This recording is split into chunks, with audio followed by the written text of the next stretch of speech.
एक बार गौतम बुद्ध और उसके शिष्य एक वन से गुजर रहे होते हैं। बहुत देर वन में चलने के बाद बुद्ध और उनके सभी शिष्य एक विशाल पेड़ के नीचे बैठ जाते हैं।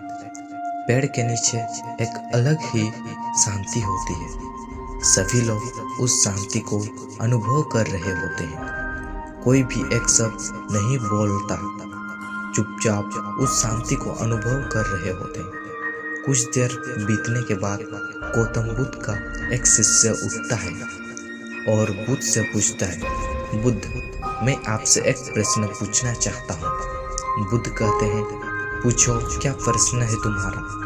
वो बुद्ध का शिष्य बुद्ध से पूछता है, बुद्ध, मैंने कभी भी आपको दुखी नहीं देखा।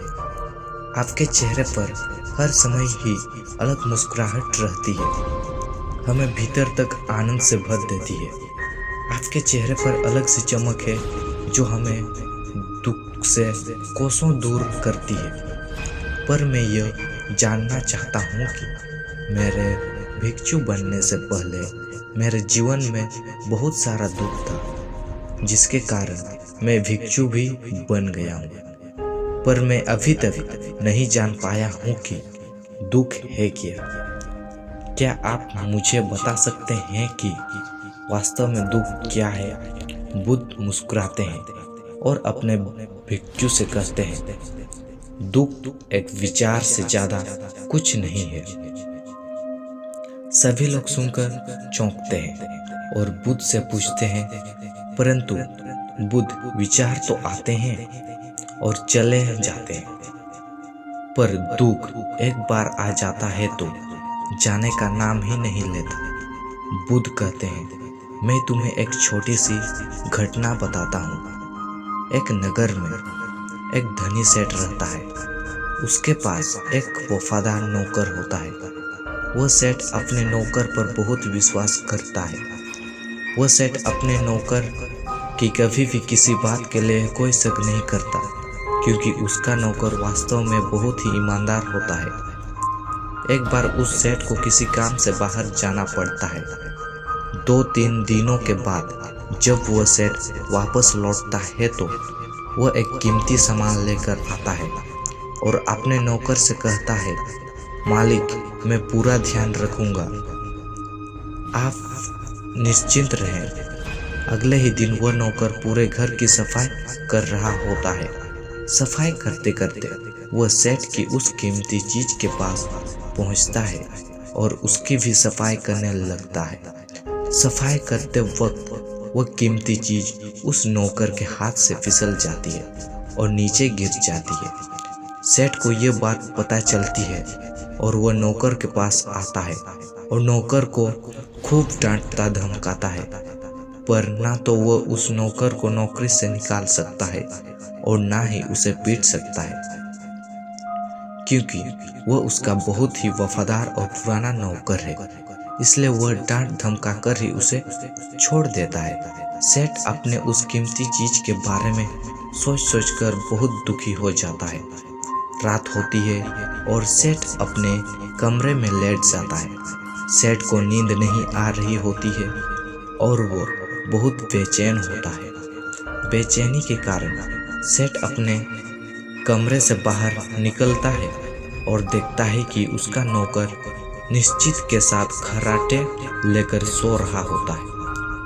वह यह देखकर और भी क्रोधित हो जाता है। सेठ सोचता है, इसने मेरी इतनी महंगी चीज तोड़ दी और उसे बिल्कुल भी चिंता नहीं है। मुझे यहाँ नींद भी नहीं आ रही और यह आराम से सो रहा है, पर सेठ कुछ कर नहीं पाता, क्योंकि वह उसका पुराना और वफादार नौकर है। सेठ अपने कमरे में वापस चला जाता है। अगले दिन सुबह सेठ सोचता है, मैं इस समस्या से कैसे निकलूं। फिर सेठ को एक तरकीब समझ आती है। वह अपने नौकर के पास जाता है और अपने नौकर से कहता है, मुझे बहुत दुख हो रहा है, यह बताते हुए कि वह जो कीमती चीज कल तुमने तोड़ी थी वह मैं तुम्हारे लिए लाया था।